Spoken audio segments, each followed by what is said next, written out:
চরগোপালপুর মাছকাটা নদী আমি খোঁজ করব। আমার কাছে যে 10টা অ্যালট আছে, 10টা নদী বাঁধের প্রকল্পের অ্যালট আছে, তার ভিতরে এটা নেই। বাকি কি আছে আমি দেখতে পারবো। আমি তো খুশি যে আমার মেহেন্দিগঞ্জের চতুর্দিকের নদীটা মোটামুটি ওইটা স্থায়ী বাঁধ যাচ্ছে, শ্রীপুর 2.5 কিলোমিটার স্থায়ী বাঁধ হইতেছে। বাকি 10টা বরাদ্দ আমার আছে, বাসনছর সেটা এসে গেছে। আমি মোটামুটি খুব আরামে আছি যে না আর হবে না। বালিয়া দরখাস্তটা আগামী সপ্তাহে নিয়ে যাবো। ইঞ্জিনিয়ার সাহেবের সাথে কথা হয়েছে, সে বলছে যে দেন ওইটা ওই প্রকল্পে দিয়ে দিব। আলহামদুলিল্লাহ আমার মেহেন্দিগঞ্জ আপাতত সেফ। এখন যা মর্মান্তিক অবস্থা দেখলাম, ওই পাশ দিয়ে ভালো, এ পাশে এসে দেখি যে বিশাল অবস্থা, যে কোনো সময় আপনার এই অঞ্চল যাবে।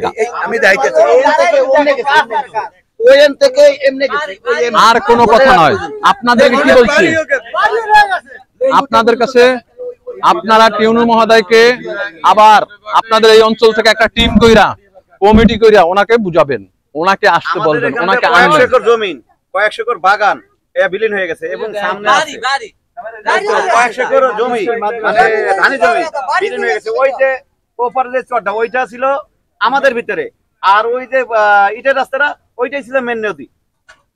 সম্মানিত এলাকাবাসী, আমরুল ইসলাম এই এলাকারই বাসিন্দা আমি। আল্লাহর রাস্তায় এই যে আমাদের বাড়িঘর ভাঙিয়ে যাইতেছে এবং গাছ গাছরা সব বিলীন হয়ে গেছে। দয়া করি আমাদের আল্লাহর রাস্তায় বাঁচান, আমরা বাঁচতে চাই। এই সরকার যে আমাকে ওই পরিকল্পনা ন্যায় ব্যবস্থা করে, আমাকে এই জন্য এইটাই আমরা সরকারের কাছে দাবি জানাই। আমাদের আর কোনো জায়গায় জায়গার স্থান নাই, এই বাপদাদার স্থান এইটাই।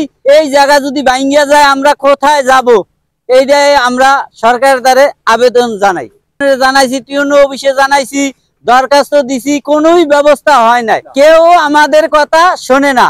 আমরা এখন চাই এই এলাকারই ভোটার নাগরিক, আমরা এই এলাকারই ভোটার, এই এলাকারই নাগরিক, আমাকে কথা কেউই শোনে না। এই বিদায় আমরা টিউনো অফিসে তুলে গেছি, দরখাস্ত দিছি।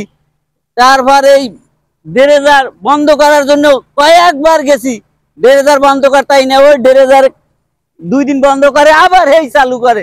এইটার আমরা চাই যে ড্রেজারও বন্ধ, আর এই আমরা যে ভাঙ্গে যাইতেছে নদীতে, এইটারও একটা ব্যবস্থা করুক। আমরা এই জামু কোথায়, আমাদের আর কোন আব্দুল রাজাক আমাদের বাড়ি নদীর লগেই।